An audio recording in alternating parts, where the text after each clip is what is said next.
I'm John Versailles. We're coming from the Dorothy Bramlage Library here in Junction City, where I'll be speaking with Susan Moyer, the director.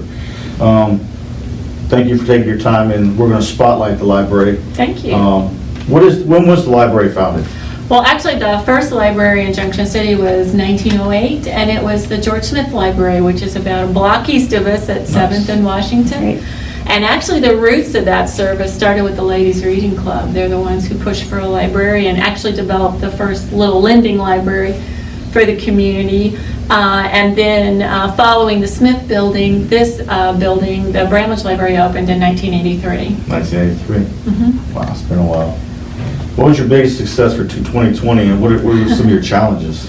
Well, obviously, you know, the challenge for everybody has been the COVID-19 Right. environment, figuring out how to navigate it, how to keep people safe, but also how to provide services. So really, in some respects, the biggest successes and the biggest challenges are all related to COVID, because figuring out how to do that has really been a challenge, but we have figured it out in most respects. I think the one thing that was really difficult for all of us is the library is a 7-day-a-week service, and we're normally only closed 12 days for an entire year. Well, we were closed for weeks during that March to May timeframe, Right. so that was really tough. And we definitely heard from people about, you know, how can I do this, how can I do that? So we operated in a limited way for quite a while. We're still somewhat limited, but for the most part, most of our services are open and available. We've just had to learn how to adapt like everybody else. I see, I hear you. I see all the bags you have over here, the quarantine area before they go on the floor. What is exciting for the plans for the future? Well, one of the things in the not too distant future at all is we are going to launch a curbside service. We'll start that with, you know, people to pick up and drop off materials that they checked out. And then over time, we'll start to add some other services where we can do something car-side as well as versus here in the library. So that's a big one. Also, we are, you know, we've always been pretty program-driven. Mm-hmm. And so we've had to learn how to adapt those programs. And so we have, you know, we used to have programs where people would come in and make projects and take them with them. Well, now we have a lot of take and make instead, where they come in, pick up kits, and take Right. them home. We have programs that we're offering, some in person with a limited audience, maybe a combination of in-person and Zoom, and some that are going to be entirely web-based. So, you know, learning how to adapt that and continue to adapt that for the foreseeable future will be part of it.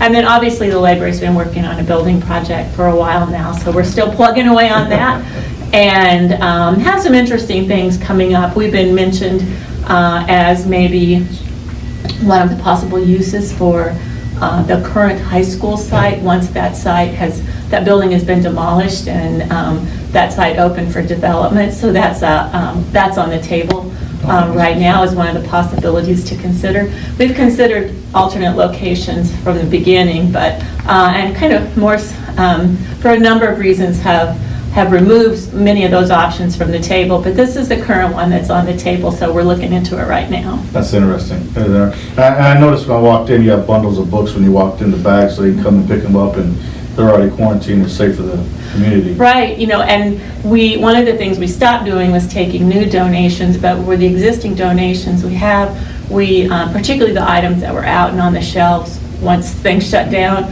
those went into quarantine and they were cleaned, and now we're selling them in wrapped bundles. Mm. So the items inside are safe, Right. and people have been buying them right and left because they were really hungry for that book sale to come back. Okay. What are some of the services you offered, and what are some of the services that are underutilized? You know, I think everybody's kind of comfortable with the fact that libraries lend and borrow materials. We have public computers, and then we also do like a combination of copying and printing and faxing and scanning and notary services. I think probably the most underutilized service here is that we do also do voter registration. Oh, And yeah. it's used, but not often. Right. But I think also maybe people aren't quite as aware of some of the community information work that we've done. We publish a community information directory. Right. We have kind of ramrodded a community education program. and created the directory for that. But then we've also helped to digitize the Daily Union newspaper and its history, Right. As well as high school yearbooks from both St. X and Junction City High School. So those are now searchable files that launch off of our webpage. So you got a lot of things that go on in this building just besides just reading books, don't you? Oh yeah, and we always have, but that's one of the things that being constrained by space forces you to get creative on what new things you can do. So that definitely, that community information work was something that we could add without the addition of a lot of space. But modern libraries are quite a bit different than those from even the day that this library opened. Right. Is there anything else you want to spotlight with the library while we're here? I think one of the things we talked about is, in this COVID environment, when people return materials, they don't go straight back on the shelf. They go into quarantine. Okay. And the Institute for Museum and Library Sciences, the CDC and others have done research on how long the virus lives on particular surfaces. And that includes, some of the paper and disc and type surfaces that are common to the library. So we've had quarantine dates anywhere from 3 to 6 days. So to keep our staff safe and our patrons safe, everything that gets returned to us goes into a 6-day quarantine, so nobody has to handle anything that has to wipe on it. So it goes into quarantine. We clean them up. When they come back, as we always have, we wipe them down with alcohol and then get them back on the shelves. So learning how to navigate that, not charge people for items they haven't returned when they have, and removing fines and that type of stuff has been one of the things that has been part of this pandemic. But at least the service is moving. It's there for people. Almost all of our staff were in one place or another when we were closed, and heard people say something to the effect of, well, now that the library's closed, where do I go to fill in the blank? Right. Get something notarized, have something copied and printed. So it's kind of one of those things that sometimes people don't realize what they've lost until it's gone. Right. And people were happy as heck when it came back. So I think that's both gratifying, plus remains the ongoing challenge, how to get people the services they need in a way that might be limited or modified, but at least we're going to figure out how to do it. Yeah, I noticed you said you had fax machines, right? Correct. There's still companies out there that require someone to fax something to them, which there's not many fax machines in Junction City. Well, I know, and we fax daily for people, and obviously, things like scanning to email has become a much higher use service, and that's something we do in greater proportion than to faxing. But we still do fax every day, and we scan to email, and we notarize both at no charge. So those are pretty popular services. Where's your location for the library? For someone who's brand new to Junction City. Sure. We're at 230 West 7th Street. That's our address. The parking for the building is actually behind us on the 8th Street side of the building.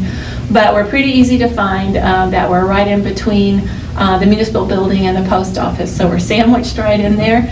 And if somebody's new to the community, want to get a library card, get started with that.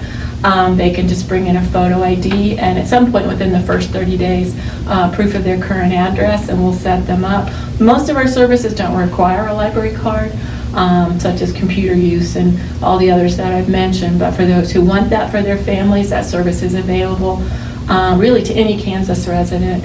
And then, like I said, all the other services without the need of a card. You will need to use a card for some of the digital borrowing that we have, because we are active and very active in ebooks, downloadable audio and video, and what have you. So, but people will need a library card for those services. Okay, good deal. Well, that's our spotlight for the Dorothy Bramlage Library in Junction City. Make sure you come down and utilize their services.